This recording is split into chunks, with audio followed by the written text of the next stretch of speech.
Well, hello there, you are watching the Press Preview. A first look at what is on the front pages. Time to see them. What's making the headlines with the Daily Mirror's Associate Editor, Kevin Maguire, and the Daily Mail columnist, Sarah Vine, who are with us here in the studio. Welcome, and lovely to see you both. Good to see you, Anna. As ever, front pages, let us take a look at what is leading. In response to today's developments over the suspended BBC presenter, the Metro declares it is Hugh Edwards.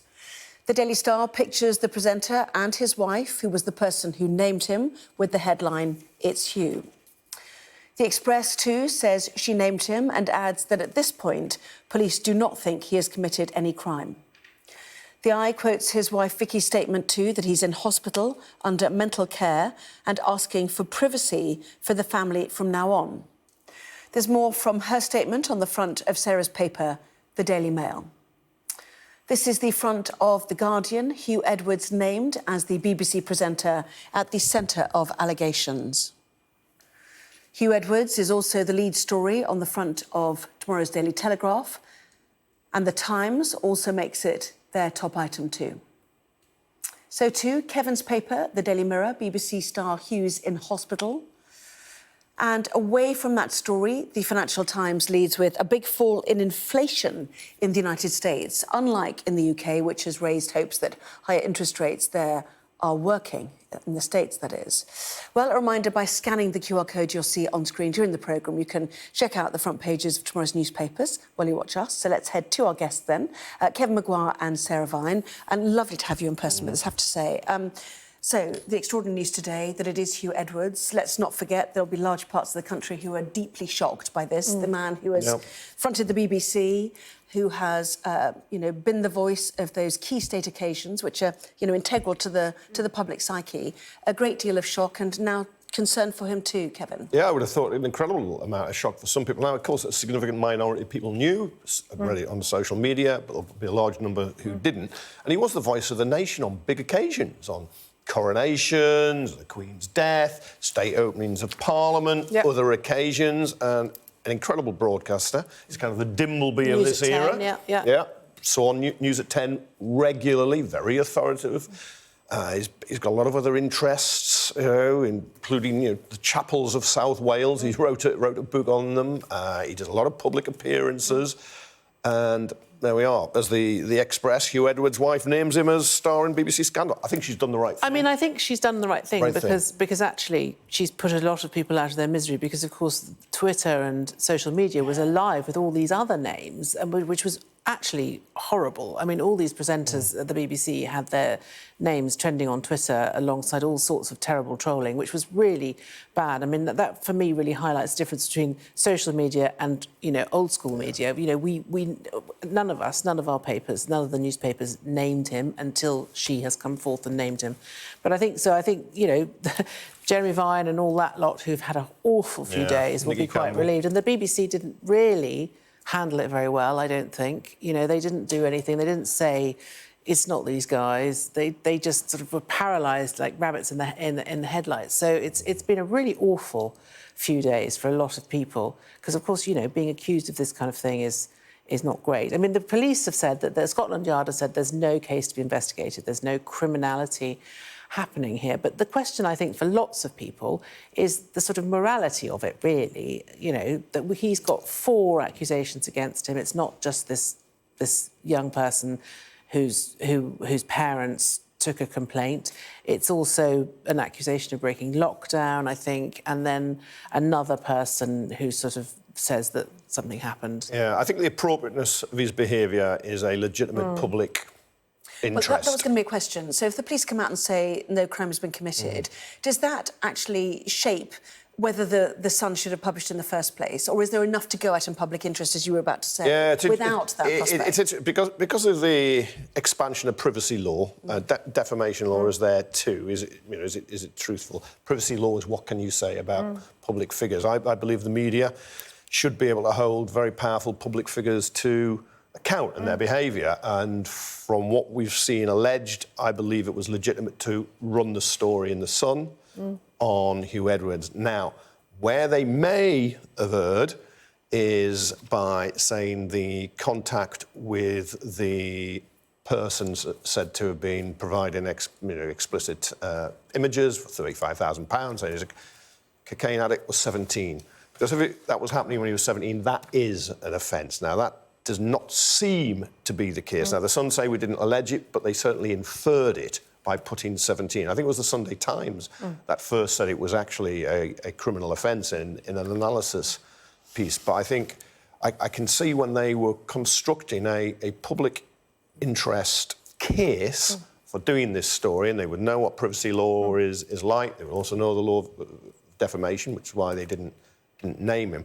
They would have been weighing it up very, very carefully. I mean, I suppose it's carefully with their lawyers. It's similar to the Philip Schofield case, really, isn't it? I mean, I don't think there are any criminal charges there, are there? No. As Philip Schofield said, it wasn't illegal, but he was unwise. Exactly. So it's the same sort of thing. It's not illegal. Yeah. Well, we don't think it's illegal, but it's definitely not wise, and it's not something that you would expect a person of Hugh Edwards' stature to do. You know, I could hear some people would be shouting now, look, it's his private life. Why does that matter? I think the behaviour of somebody... If an MP was doing it, you would feel... Then you would say it was a lawmaker. But I think somebody who acts as the voice of the nation at the BBC, the fact he is 61 and some of these people are in their early 20s, you don't have to be a great prude the BBC is taxpayer funded. Inappropriate, yes, and the use of money and the power relationship incredibly unequal. Well, Adam Bolton, our former political editor, said those who hold people to account need to be held account themselves. Obviously, we wait to see what his statement is. His wife alluding to the fact that after he is better, he will answer those allegations. Nobody knows the veracity of it. We certainly cannot confirm any of them. It's in the hands of the BBC and, at the moment, The Sun. Now, The Sun saying, we're not going to publish anymore, but we've got more. I mean, they're still making their case that they were justified in what they did, presumably. Is that the point of that? I mean, I think so. They're obviously trying to justify their story in the first place, aren't they? Yeah, but I would have thought if they have more, now they say they have more, right? If they have more, when he's been admitted to hospital in a serious way, then I think it will be cruel and the public backlash would be enormous. If you just began, I don't know what they have here, but if it was, say, we've got person number 5, 6, 7, 8, what would that achieve? He has spoken about having depression, over the last 2 decades. He's obviously somebody who's had mental health issues, so of course, that does need to be taken into account. Yes, and your public persona, can be difficult to marry with your private life if you have some sort of internal conflict as well, as we know. Yeah, so, we don't know what's going on there. Well, I've read many, Vicky Flynn, a very respected journalist, his wife, we don't know what she knew about his behaviour or his children knew, but he's given many... Alleged behaviour. Alleged behaviour, yes. No, you're right, for the alleged behaviour. But I feel very sorry for them. That must be very tough for those 5 children. And but he has spoken about his family in interviews, because I've read it. But he's not... his life, I think it's John Sopel, one of his former colleagues, said it was more complicated than maybe we were led to believe. So we see The Guardian there, The Telegraph also picturing Hugh Edwards in his normal, News at 10 seat, if you like, the broadcaster being treated for serious mental health issues amid alleged sex scandal. As the Met says, it found no evidence of criminal offence. So that's the sort of nuts and bolts of it. The Eye as well, Hugh Edwards in hospital for mental health care, says his wife. And they say The Sun faces scrutiny over its story and says it has no plans to publish further allegations, which we've talked about. But are you surprised we saw no hard evidence, if you like, from The Sun? First, and secondly, have questions about what they put out and what stories are done in a tabloid newsroom changed after the privacy laws that a judge created now after Sir Cliff Richard and others, and even cases like Caroline Flack as well. You're in tabloid. I mean, I'm a great believer that you're innocent until proven guilty, and I think that should be the basic principle by which everybody operates.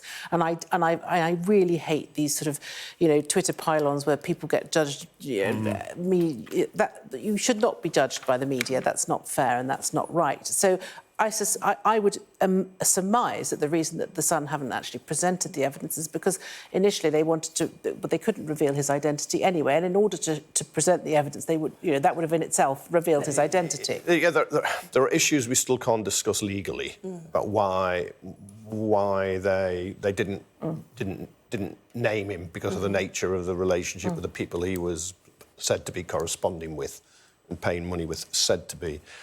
But I am surprised that if money was being transferred and the Sun said £35,000, they didn't produce any evidence of that. We didn't see bank statements, a bank statement or a PayPal transfer, somehow redacted, so you don't see the account numbers.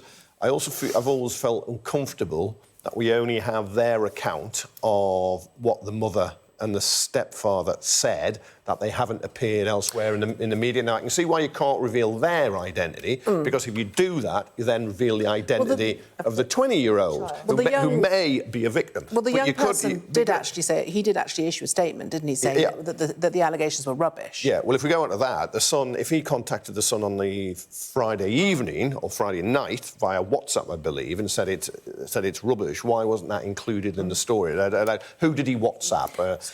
I mean, because there may be a reason for that. If somebody gives you a denial, it doesn't mean the story isn't true. You've got to weigh it up. So if there are questions for The Sun, as we are alluding to, questions for the BBC, and certainly Tim Davie yesterday was asked, if you dealt with this more swiftly, you wouldn't necessarily have seen the story on the front page of the tabloid, because the child's parents always said they just wanted it to stop, didn't they?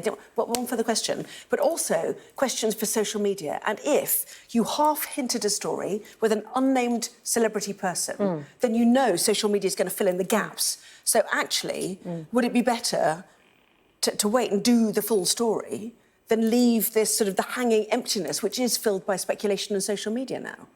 Well, I think social media is a really interesting thing, because it doesn't have the same rules and regulations that the mainstream press have, because they don't consider themselves to be publishers. They consider themselves to be platforms for other people's views. So they effectively take no responsibility for what people say. So it's very difficult to enforce any form of privacy on social media. Absolutely impossible.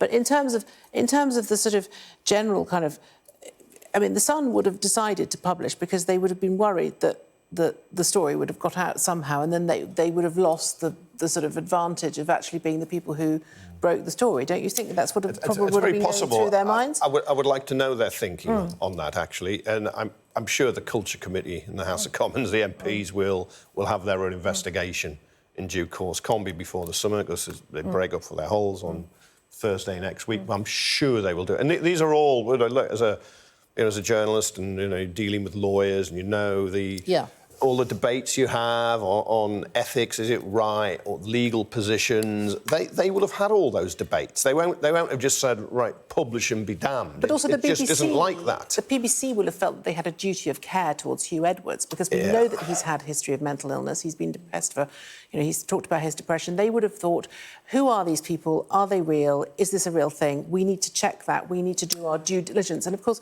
I know that they had the information. I think it was the 18th of May. I could be at some point, but it takes time to verify those sorts of things. So everyone's shouting at the BBC.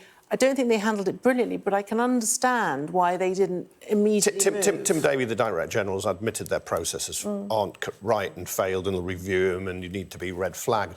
But I think it would have almost been impossible to keep this incident from the front page, because if somebody walks in or emails you and says one of your star presenters, one of the best-known journalists in the country, has been behaving inappropriately, you can't just say, right, well, tell him to stop. Then the BBC would be part of some type of cover-up. They would have had to act in some firmer way. Yes, and this, the Metro, and in fact the Daily Star, which we'll see afterwards, alluding to the fact that many people already knew or had guessed by the fact he was not on News at 10. But one final thought about the BBC, who are now doing their own investigation. Are they losing political capital about their own survival each time there is an incident like this? Or should it be deemed completely separate because this is somebody's private life? What do you think? I think their reaction to it loses them political capital. I don't think, they can't be held responsible for what people do in their private lives. They don't control that. But I think they have to put in place processes that are better and more fluid and better oiled. I've heard people on the left already say, look, the Sun owned by Rupert Murdoch hates the BBC. They've done this to damage the BBC. I think the BBC is bruised by this. It's not as battered as it has been by some other instances. And this isn't Rolf Harris. It isn't Jimmy Savile. Or Stuart Hall. They were that was criminal. clear, It was criminal clear stuff, yeah. criminality Okay. in that. This is not good when your star news presenter is in hospital. The problem is that social media changes everything because it blows everything up, it amplifies everything. I mean, for example, you know, all those presenters' names were trending alongside the hashtag nonce. You know, that is not great. The Leveson report 12 years ago into the press, I think it was 2 paragraphs on social, just two paragraphs. OK, we will move on. You know, nobody comes out of it, you know, without questions. Oh, no. And, you know, without their own difficulties, I suppose. That's the point, isn't it?